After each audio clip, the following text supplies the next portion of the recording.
સુરતના માંડવીમાં ધર્માંતરણ કેસમાં ધરપકડ કરવામાં આવી બાદમાં મોટો ખુલાસો પાસ્ટરની સાથે અન્ય સરકારી સ્કૂલના શિક્ષકો પણ સામે ધર્માંતરણ માટે શિક્ષકોનું બનાવાયું હતું ગ્રુપ શિક્ષકોના ગ્રુપ દ્વારા કરવામાં આવતું હતું ધર્મ પરિવર્તન પીપલવાડા પ્રાથમિક શાળામાં આચાર્ય રામજી ચૌધરીની થઈ હતી ધરપકડ રામજી ચૌધરી આચાર્યની સાથે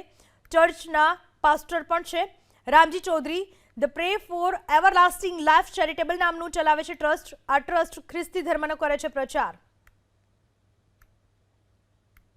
સુરત જિલ્લાના માંડવીમાં ધર્માંતરણનો કેસ સામે આવ્યો હતો એમાં મોટો ઘટસ્ફોટ થયો છે શિક્ષકોનું ગ્રુપ હતું અને આ ધર્માંતરણમાં શિક્ષકો પણ સામેલ હતા સાહેબ કયા પ્રકારની હકીકત સામે આવી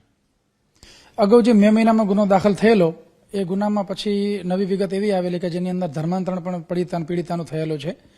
એના આધારે તપાસ ડીવાયએસપી શ્રીને સોંપવામાં આવેલી અમારા માંગરોળ ડીવાયએસપી શ્રી વનાર એની તપાસ કરી રહ્યા હતા અને આ સમયગાળા દરમિયાન જે ચેરિટેબલ ટ્રસ્ટ દ્વારા કામ કરવામાં આવતું હતું એ ટ્રસ્ટના પ્રમુખ રામજીભાઈ ચૌધરી જેમની ધરપકડ કરવામાં આવેલી